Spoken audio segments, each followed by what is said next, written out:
Naam, mtazamaji, tunakutana tena katika kipindi chetu cha ujumbe katika muziki. Ni kipindi ambacho bila shaka baada ya kuona tu unamuona Kamarada Mbazigwa Hassan unajua kipindi kimeanza. Ndio kipindi hiki ambacho umetuletea ujumbe sana, unatupigia simu sana na kupongeza kwamba hivi ndio vipindi, hizi ndio nyimbo ambazo natakiwa mtazamaji awe anazitazama na kuzisikia. Nipo hapa tena leo TBC1 Mikocheni Dar es Salaam ambako tunaletea kipindi cha ujumbe katika muziki. Na leo nipo na mkongwe, sema ni mkongwe mbobezi, na sitaki kumtaja jina, lakini kwanza atatupigia akapela, alafu wewe mwenyewe utasema kwamba huyu fulani huyu, lakini akapela yenyewe nitamnongoneza. Neema, atupigie hiyo akapela kwanza. Karibu. Usipate tabu Neema, ulioyafanya sio mageni hapa duniani. Ikiwa ni kupendana mama, wapo waliopendana kama watoto mapacha Ikiwa ni mapenzi bibie, wapo waliopendana kama kumbi yo. Wanapendana sana, hata wakati wa kutembea utawaona bibi mbele bwana, na ndivyo wanavyotembea kumbi. Ndio mwendo wao. Bibi anakuwa mnene. Bibi ni mnene. Tofauti na kuku, jogoo anakuwa mkubwa. Lakini kumbi yule wa mbele mnene ndio mke. Kadume kanakuwa nyuma kadogo. Ndio taratibu wake. Hata kote kona degree 90 naye anakata hapo. Sasa mtazamaji wa TBC1, ndio raha yenyewe hii ya kutazama kipindi hiki cha ujumbe katika muziki. Naomba ujitambulishe jina lako, mtazamaji ya kufahamu vizuri. Jina langu ninaitwa Delight Cosmas Tobias Chidumule, Handsome Babu. Hii ya mwisho umesema Handsome Babu. Handsome Babu. Usipojipenda mwenyewe akupende nani? Kwani unaona nionaje? Sio handsome. Mtazamaji, nilitaka usikize akapela na mwenyewe ajitambulishe kwako. Na ninadhani na wewe uliposikia tu akapela ukajua huyu ni nani, lakini amejitambulisha kwake. Ameanza na jina ambalo mimi sikuwa nalifahamu sana, Delight, hili nimelisikia hapa. Lakini niseme tu kwamba sasa tuusikilize wimbo wenyewe huo wa Neema ili uone uwezo mkubwa alionao Cosmas Tobias Chidumule, upate picha halisi. Tusikilize huo wimbo.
Mageni hapa duniani.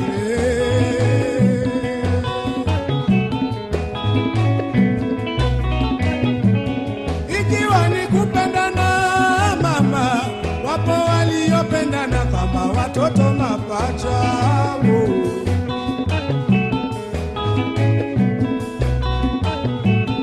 Ikiwa ni mapenzi bibie, wapo waliopendana kama kumbi yo. Wanapendana sana, hata wakati wa kutembea utawaona bibi mbele bwana nyuma. Lakini sio ajabu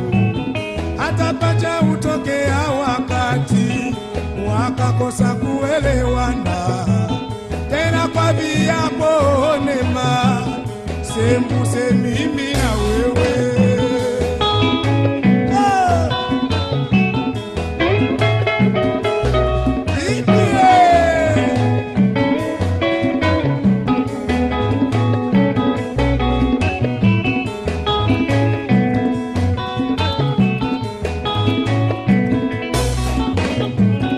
Afadhali yako nimeipokea kwa mikono miwili yo, tena bila ya kinyongo moyoni mwangu neema.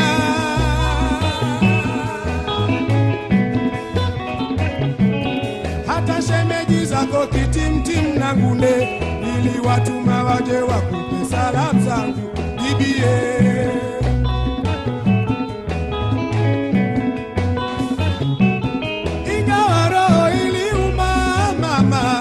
Uliponielezea kwamba yule bwana uliyezaa naye yupo,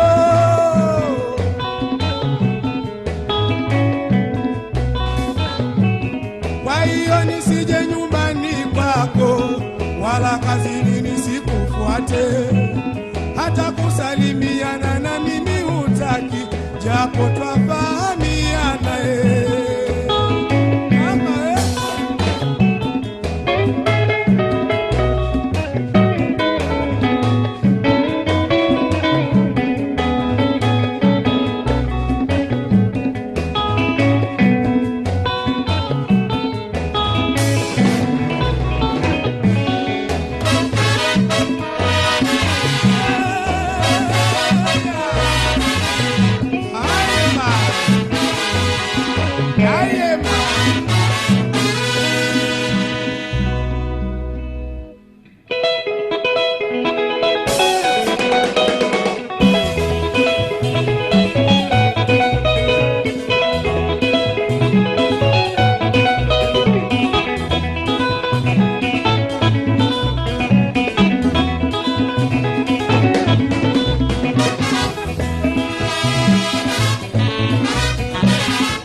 neno mimi kwa kuwa najua huyo ni mzazi mwenzio. Penzi maua, iko siku penzi upepo, itakuja kwa wazazi wako. Penzi maua, lete barua ya uchumba mie. Penzi upepo, unadawana wewe.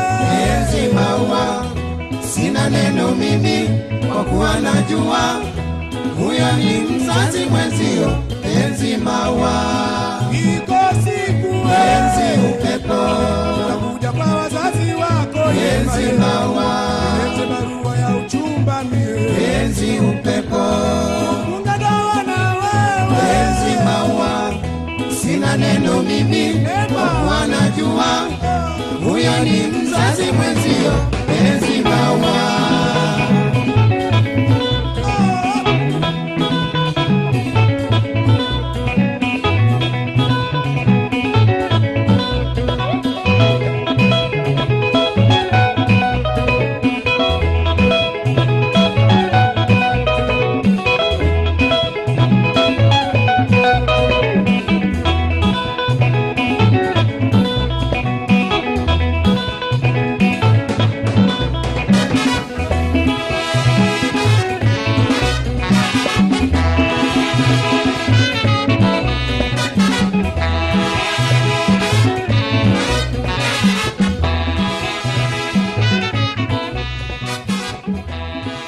Naam, ni wimbo wa Neema. Na katika maneno yaliyozungumzwa hapo katika wimbo, mimi nitaka tu, najua kuna ufafanuzi mwingi sana. Labda tueleze Chidumule, ni ubunifu tu kwamba ukaona umweke mtu anaitwa Neema awakilishe upande wa wanawake, au kulikuwa na jambo lenyewe hasa? Wazee wa lugha na misamiati wanasema ujana maji ya moto. Kuna wakati nilikuwa nafanya kazi na bendi moja pale Arusha. Namanga palikuwa ni mahali ambapo mzunguko wa pesa ni mkubwa. Kwa hiyo tukiona tarehe zile za mwisho wa mwezi lazima tuende tukafanye show pale.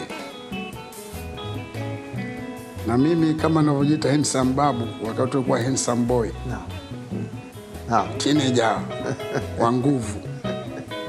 Dada mmoja mtumishi wa serikali, moyo wake Wasukuma anasema ukanidondokea.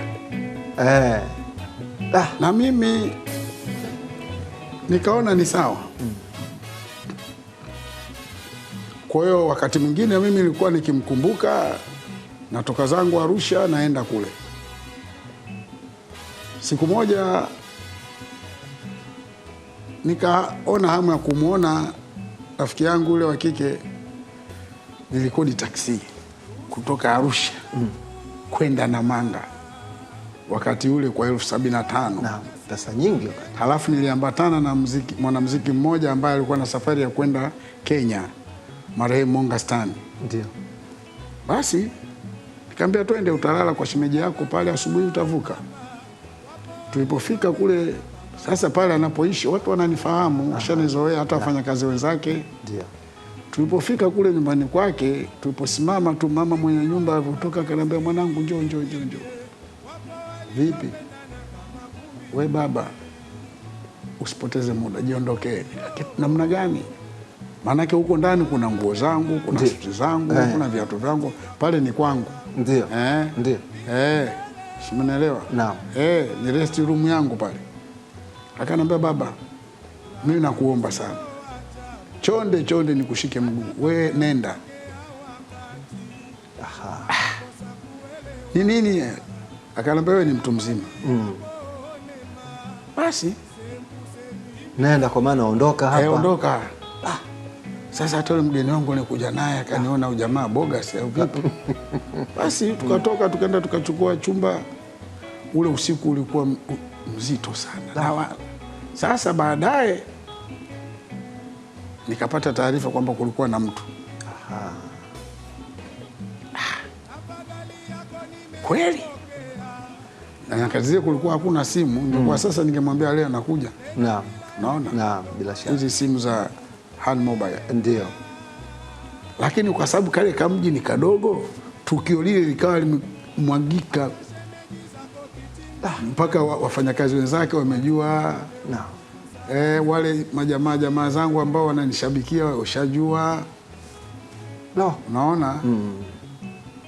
Sasa baadaye akaja akanitafuta, samahani, naona yule jamaa niliyezaa naye amekuja kumwona mtoto. Kumbe wala mtoto sio wa kwake, mtoto ni wa mdogo wake. Ndio.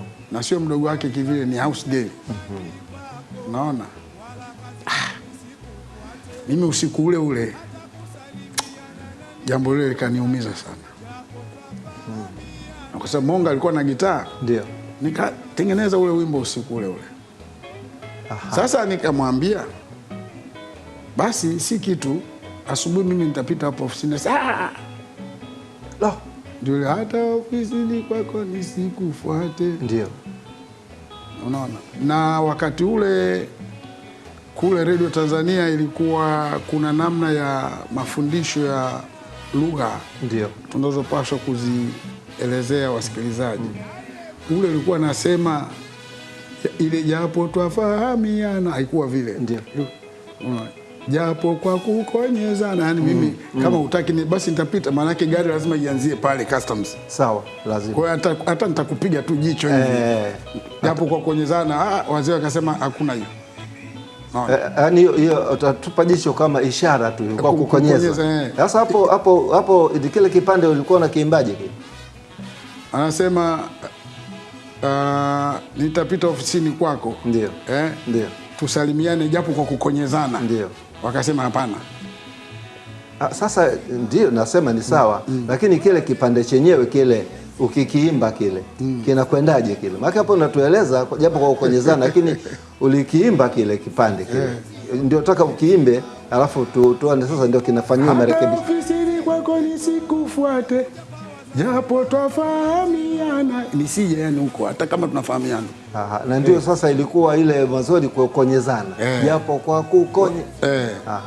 Nitapita ofisini kwako hata kama utaki nikusalimie basi hata kwa kukonyezana, lakini ikabidi yale maneno yabadilishwe, kwa sababu siku zile ilikuwa mnapopeleka mashairi yenu unaulizwa, hii uoni kama si sawa? No. Ndio ilikuwa hivyo. Aha. Yeah. Lakini Chidumule, kuna mtazamaji wetu anapokutazama anasikia maneno haya na bila shaka anashiba, anaona kwamba kweli Kiswahili kilikuwa kina engwa, tusikibanange Kiswahili. Lakini kuna maneno mengine kwenye wimbo huo ulisema jambo lililokuuma ni kwamba kuambiwa yule bwana aliyezaa naye yupo. Sasa ulipata maumivu gani? Sasa kuambia bwana mwenyewe yupo, uliumiaje? Niliumia kwa sababu haikuwa kweli. Yule mama alikuwa hajawahi kuzaa.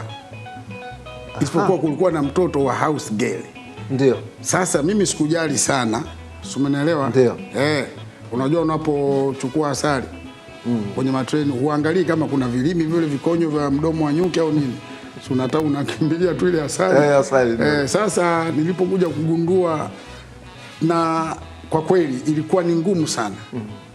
Lakini usiku ule sasa, na yeye mama mwenye nyumba ananiambia umefanya kitu kibaya.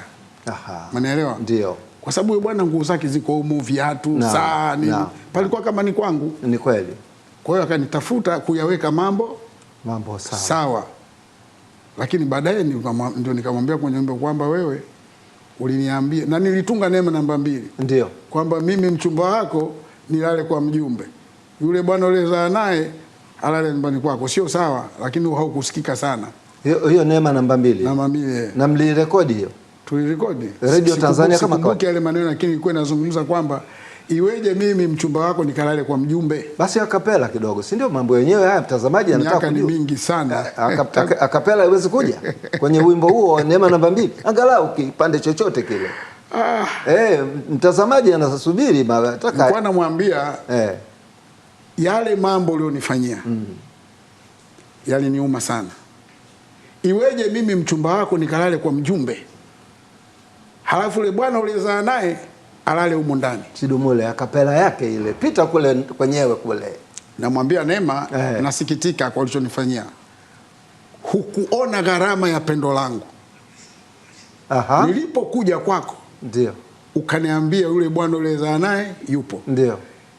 Eti mimi mchumba wako nikalale kwa mjumbe.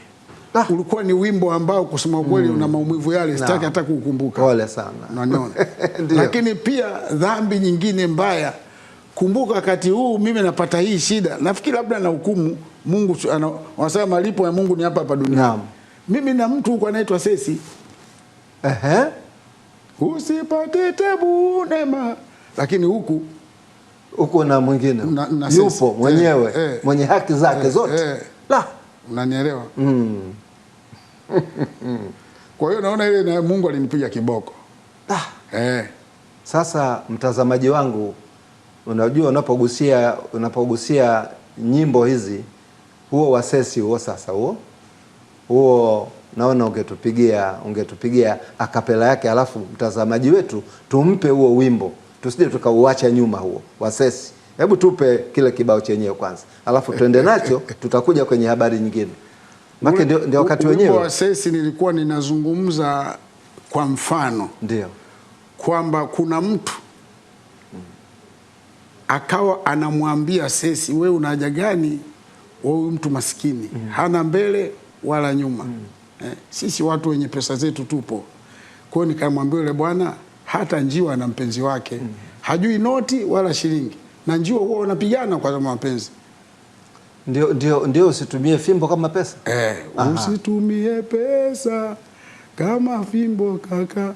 Mambo ya pesa mpaka makubaliano. Hapo ndipo pesa huwa na thamani. Na nielewa hiyo? Nakuelewa sana. Kuna mahali mimi napangoja pale pasesi pale. Napangoja pale. Yuko mbele za haki, Mungu amrehemu. Yuko mbele za haki. Wacha tumwache. Maki nakumbuka wakati wa msiba nilikuja Kinondoni. Na wakati ule Kiki wakati wa hai wake. Akaimba kule makaburi. Alikwambia muimbe wote. Na mlimba wote, niko pale mimi na nikaurekodi. Radio Tanzania TBC Taifa kule tuliupeleka hewani. Mimi sikuwepo kwa sababu nilikuwa niko mbali mno. Nilikuwa ni kipindi cha majonzi sawa, lakini nakumbuka pale mlimba na Kiki, naye Kiki yuko mbele za haki, Mungu amrehemu. Tutamkumbuka naye angalau hata kwa wimbo mmoja katika kipindi tutaupiga kwa sababu kumkumbuka naye kiki, lakini mliimba naye pale. Aliimba. Sasa kile aliimba yeye. Lakini mimi sikuwa na nguvu hata ya kuimba. Nguvu yako ilikuwa inakuja nyuma huko, lakini sasa hivi bana Mungu mwenyewe ndio Mungu wa rehema. Kile kipande kile cha sesi kile umekisahau?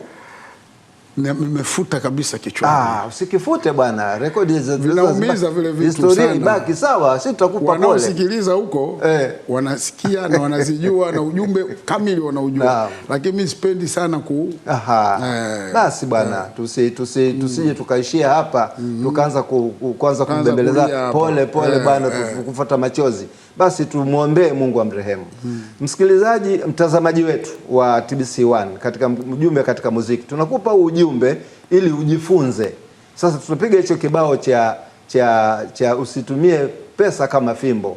Tukipeleke kwanza hicho ili usikie maneno haya ambayo mwenyewe mbobezi amesema yanamuumiza, lakini tunakwenda na wewe tukupe kibao hicho. Tukisikilize kwanza hicho kibao.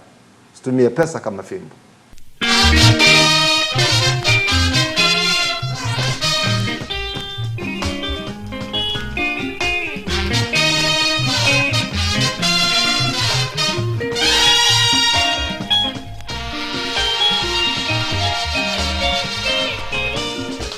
Sikusimuliwayo ninayoyasema, nimekusikia mwenyewe ukimsimanga yule msichana.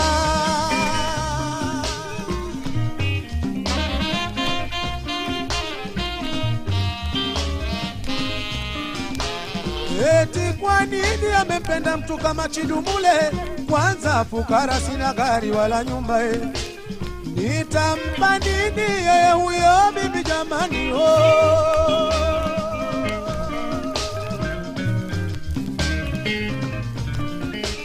Sikusimuliwayo ninayoyasema, nimekusikia mwenyewe ukimsimanga yule msichana.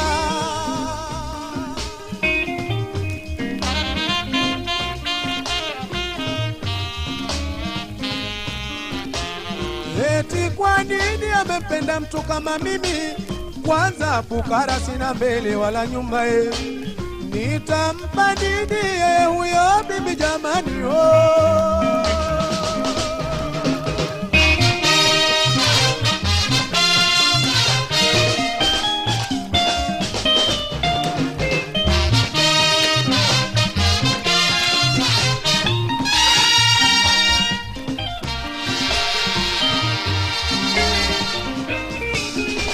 Ameshasema kutakika chonjo, ameshasema kutakika chonjo.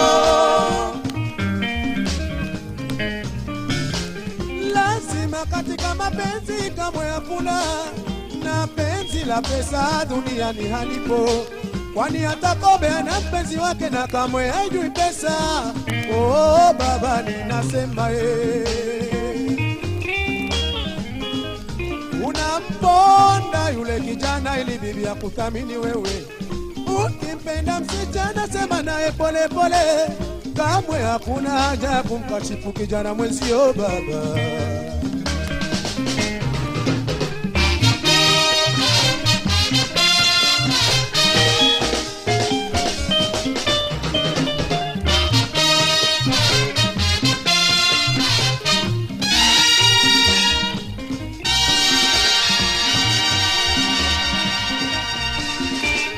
Ameshasema kutakika chonjo, ameshasema kutakika chonjo.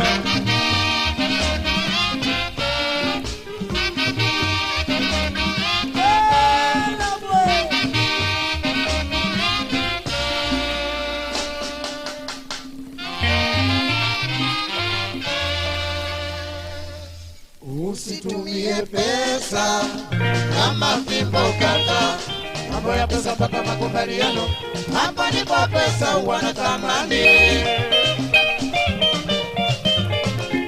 Usitumie pesa kama fimbo kaka, mambo ya pesa mpaka makubaliano, hapa ndipo pesa wanatamani. Ikiwa mapenzi mpaka bibi ya kupende, hata kama fundi wa kuonga mpaka bibi ya kubali. Usitumie pesa kama fimbo kaka, mambo ya pesa mpaka makubaliano, hapa ndipo pesa wana thamani.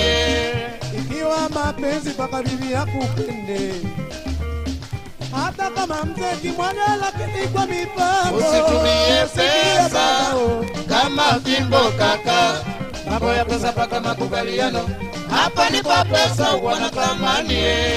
Sesi amesema Cosma mpaka kufa nami nasema sesi wangu wakupa na kuzika. Usitumie pesa kama fimbo kaka, mambo ya pesa mpaka makubaliano, hapa ndipo pesa wana thamani. Hata njiwa na mpenzi wake kwenye tundu ingawa njiwa hajui noti wala shilingi. Usitumie pesa kama fimbo kaka, mambo ya pesa mpaka makubaliano, hapa ndipo pesa wana thamani.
Naam, mtazamaji wangu, tunaendelea bado na mahojiano na Cosmas Tobias Kidumule.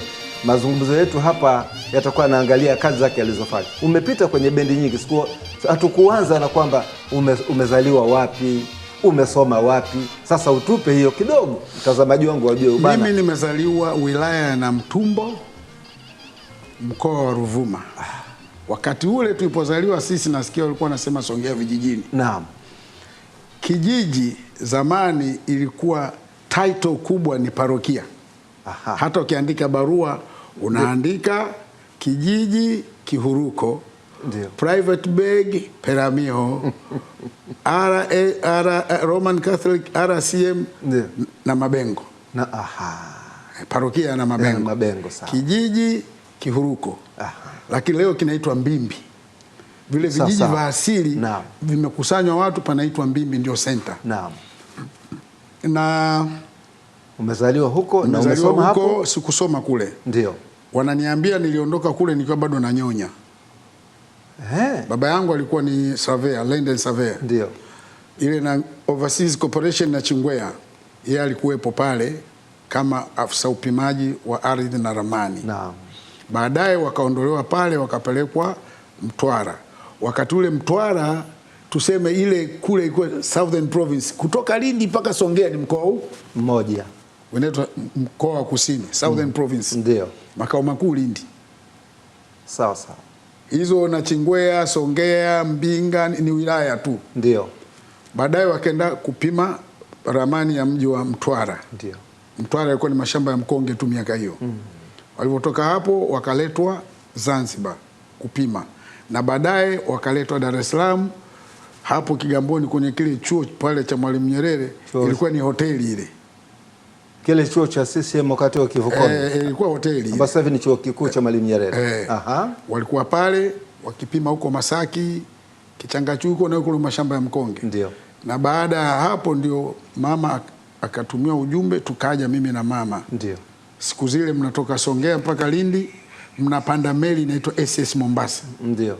Inatoka Lindi inakwenda mpaka Zanzibar. Ndio. Halafu inakuja Dar es Salaam. Ikitoka hapo inaenda Mombasa. Aha. Kwa hiyo nikasoma Tanga. Msambweni Primary School. Msambweni pale. Msambweni. Naam. Lakini kwa sababu baba alikuwa anafanya kazi na wazungu nikiwa pale Tanga, sasa nilisoma KG1, KG2, KG3 pale St. Anthony kwenye kanisa la Wakatoliki. Hizo ni hatua hizo. Chekechea hizo. Kindergarten 1, Naam. Kindergarten 2, Naam. Kindergarten 3. Siku napelekwa kuandikishwa shule Msambweni, wanasema fanya hivi. Yule mzungu aliyenipeleka akakataa. Akasema huyo anajua kusoma, anajua kuandika. Ulitakiwa upime kwa mkono, kuleta kwenye sikio. Mara mdogo, unajua mbegu zingine hizi. Basi nilianza darasa la 3. Na darasa la 3 ile kwa namna ilivyokuwa, mama yangu alikuwa anasumbuliwa na pumu. Hali ya hewa ya Tanga kukiwa na mawingu na nini, madaktari wakashauri ahamie sehemu yenye hewa nyepesi. Ndio. Tukahamia Muheza. Baba anaendelea na kazi, mimi na mama tuko Muheza. Aha. Kwa darasa la 4 nikasoma Muheza. Ndio. Darasa la 5 nikaenda kusoma Magila. Ndio. Msalabani wanaitwa wakati huo. Lakini nilikuwa bado mdogo kimaumbile, hata kiumri. Ndio. Kumbuka darasa la kwanza la pili sikusoma. Naam. Kwenda na jembe kila siku shuleni ilikuwa ni mzigo mzito sana kwangu. Ukusoma darasa la kwanza na la pili kwa maana kwamba ulirushwa? Sasa mimi nimekwenda kuandikishwa nasoma English book 2. Unaandikishaje darasa la kwanza? Zamani kulikuwa na kitu kinaitwa slate na jirafu ile unaandika unakwaruza hiyo. Mimi nilikataa. Nataka kuandikia slate. Nikataa. Kwa sababu kule unaandikia peni tayari. Hasa ulikuwa na uwezo gani wa kule KG1, KG2, KG3. Shule hiyo walimu ni masista. Umeelewa? Ndio. Kwa mimi nimeenda kuandikishwa pale nasoma English book 2. Umeelewa? Kwa hiyo nikarushwa. Umeelewa? Nakuelewa sana. Sasa nilipokwenda darasa la 5 Magila, ile hali ya kwenda na jembe kila siku ikaonekana ngumu. Magila ile iko Muheza kwa Muheza, wilaya Muheza, Magila Msalabani. Sawa sawa. Wakati huo ilikuwa UMCA, United Mission Church of Africa. Ndio. Siku hizi ni Anglikana. Sawa sawa. Umeelewa? Naam. Nikapelekwa sasa shule ya Wakatoliki wenzangu, wapi? Kwediboma. Aha. Handeni. Ndio. Ndio nikakutana na huyu Abdalla Kigoda. Aha. Alinitangulia nafikiri kama miaka 2. Marehemu. Naam. Kwao panaitwa Mswaki. Ndio. Pana mahakama pale, mtoto wa Zumbe yule. Naona. Naam. Nikasoma kwa Diboma. Aha. Sawa, mpaka darasa la ngapi pale? La 8. Mpaka darasa la 8. Kennedy na uawa si tuko tunasoma pale mwaka 60 na ngapi? Na 4 kitu kama hivi. Marekani kule. Aha. Tuko pale. Na mmoja kati ya walimu wangu alikuja kuwa mwalimu hapo chuo cha Mwalimu Nyerere, anaitwa Gaspar Hiza. Ndio. Alikuwa ni kanali. Aha. Alifikia kuwa kanali. Na mwingine Joseph Shengena ni baadhi ya walimu wangu. Na baada ya hapo ndoa ya wazazi wangu ikaingia mtafaruku. Basi ngoja kwanza tusubiri kwanza hapo. Lakini ulikuwa unaelezea kuhusu habari ya safari yako ya mzazi kutoka hapa kwenda hapa, ukazungumza Kichangachui. Kichangachui wapi? Ndio wapi? Huku Masaki. Ndio. Kichangachui huko kule Goba kulikuwa ni mashamba ya mkonge. Kichangachui, yani sasa hivi mtazamaji wangu Kichangachui ndio ni maeneo la Masaki. Kuna Masaki, kuna Kichangachui, maeneo ya huko. Huko kuna eneo linaitwa Kichangachui. Mpaka leo itakuwa ni hivyo. Mabadiliko zamani kulikuwa na Mzizima, siku hizo inaitwa Ilala. Sawa. Naam, sasa mimi ulipogusia habari ya ndoa hapo ya wazazi sasa kuparaganyika, nimeona mtazamaji wetu kwanza utupe wimbo mmoja kuhusiana na masuala ya itakuwa sijui ni shukrani kwa wazazi au namna gani. Wazazi kuambia wimbo wote barua kwa niliimba nyimbo 2. Mmoja ni mama oh mama, salamu za, ilikuwaje sasa mpaka nikaimba wimbo huu? Naam. Na huo sasa kapela yake ndio imeishi hapo bwana. Haiwezekani. Salamu zako nimezipata, ninashukuru kwa kunikumbuka, ingawa barua ulionitumia inanitia uchungu, tabu na mateso unayoyapata yananiumiza roho, kwa kuwa baba yuko nawe na mimi mwanao niko mbali sana. Mimi ni mtoto wa kwanza kwa mama yangu.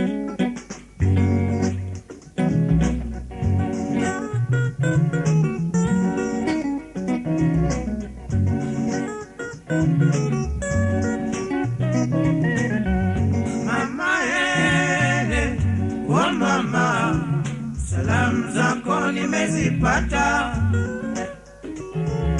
ninashukuru kwa kunikumbuka, ingawa barua ulionitumia inanitia uchungu, tabu na mateso unayoyapata yananiumiza roho, kwa kuwa baba hayuko nawe na mimi mwanao niko mbali sana. Mama oh mama, salamu zako nimezipata, ninashukuru kwa kunikumbuka, ingawa barua ulionitumia inanitia uchungu, tabu na mateso unayoyapata yananiumiza roho, kwa kuwa baba hayuko nawe na mimi mwanao niko mbali sana.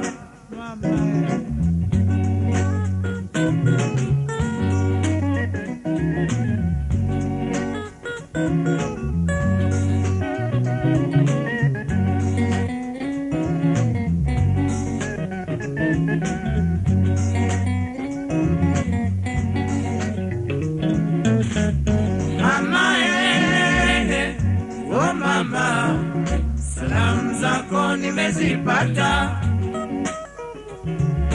ninashukuru kwa kunikumbuka,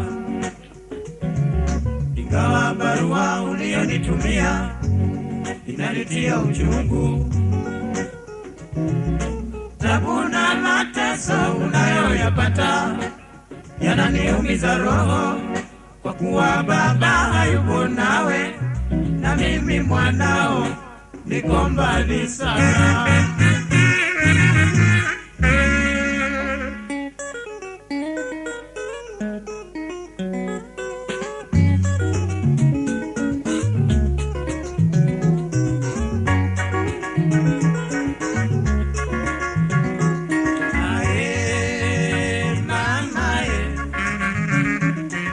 Jaribuni kuyasuluhisha mambo hayo, kutengana kwenu kunanipa wasiwasi maneno.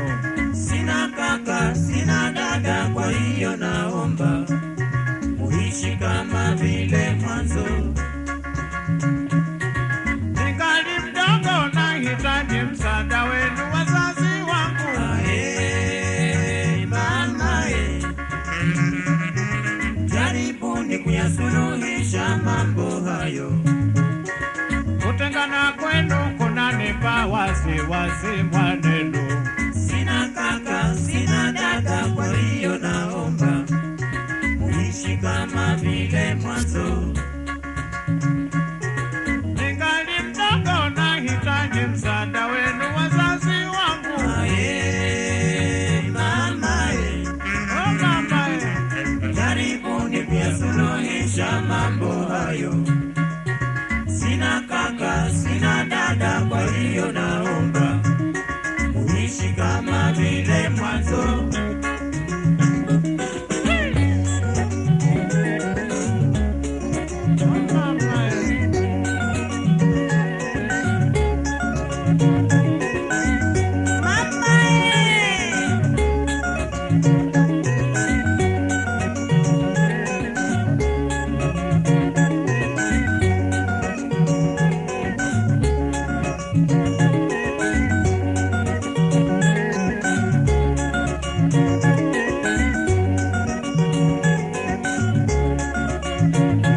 Bendi gani?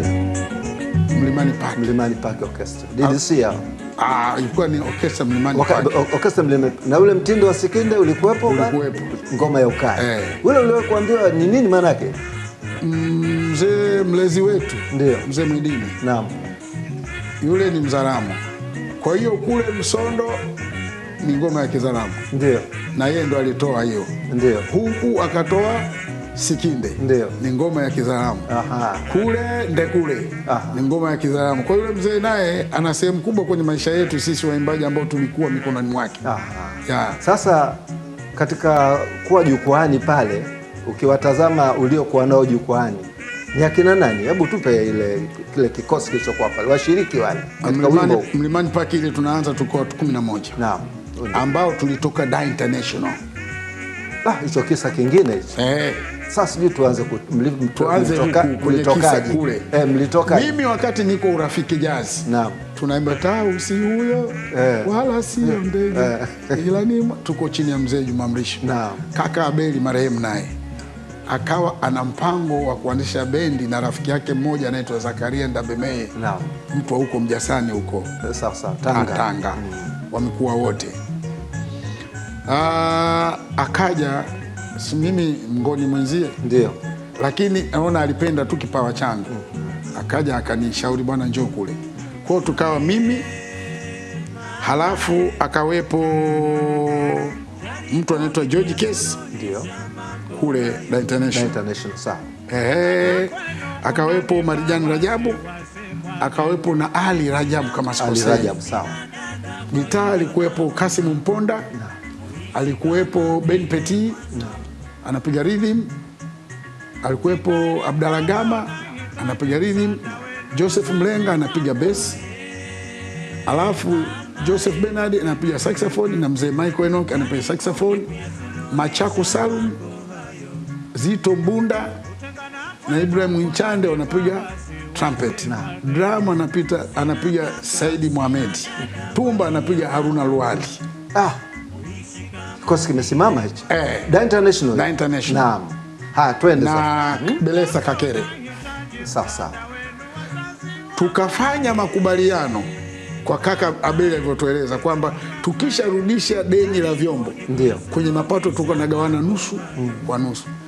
Ndani ya miezi kama miwili hivi deni likawa lakini kukatokea mambo mengine. Kwani ile vyombo mlikopeshwa? Vilikuwa vya mtu. Lakini sasa wana urafiki wa karibu kati yake na kaka Abeli marehemu. Sawa. Kwa hiyo deni lile lilimalizika. Ndio. Sasa tunapofika kwenye ule mchakato mwingine, yule bwana anataka kuuza vyombo. Aliwashirikisha? Tulisikia. Na tukaona siku moja tuko DDC Kariakoo pale. Kuna mtu anakuja anaonyesha jamaa vyombo vinauzwa hivi. Sasa tukaona hapa akili kichwani. Naam.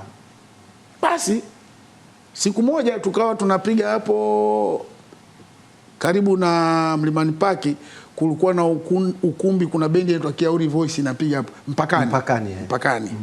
Mimi nilikuwa pamoja na uimbaji ni fundi mitambo na ndio na set mixer na nini. Tukaja na George Case mapema. Mixer ikaungua. Jamaa akatuambia pale Mlimani kuna fundi mitambo Mganda anaitwa Daki Lubale. Tukamfuata, akaja akacheka, asema transistor zimekufa hapa ni issue, lakini pale Mlimani kuna vyombo, mnaweza mkaenda kuwaona viongozi wa pale, ndio mkaazima kwa leo, kwa sababu simeshatangaza. Naam. Kuna mtu naye ni marehemu sasa hivi Isaya Mwakasala. Ndio. Naam. Mimi nikaenda, tulivyojieleza wakakubali, wakasema sisi pia tunataka kuanzisha bendi. Vyombo vipya ambavyo vilinunuliwa kwa ajili ya fuka. Ndio. Akina Asosa, akina Mulembo, akina Kizunga. Naam. Lakini kulitokea labda kutokuelewana, kwa hiyo wale mabwana wakarudishwa kwao Kongo. Sawa. Vyombo viko pale. Maria Club. Nikamwambia sisi wanamuziki tupo. Naam. Kwa lugha nyingine mimi ndio chanzo cha Mlimani Park. Mtazamaji wa TBC1 katika kipindi hiki cha ujumbe katika muziki, mpaka hapa tunafikia mwisho wa sehemu ya kwanza. Hii ni sehemu yetu ya kwanza. Sehemu ya pili itawajia tena wiki ijayo kunako majaliwa yake Mwenyezi Mungu. Kwa hiyo nikushukuru sana na nikuage kukuambia asante na kwaheri.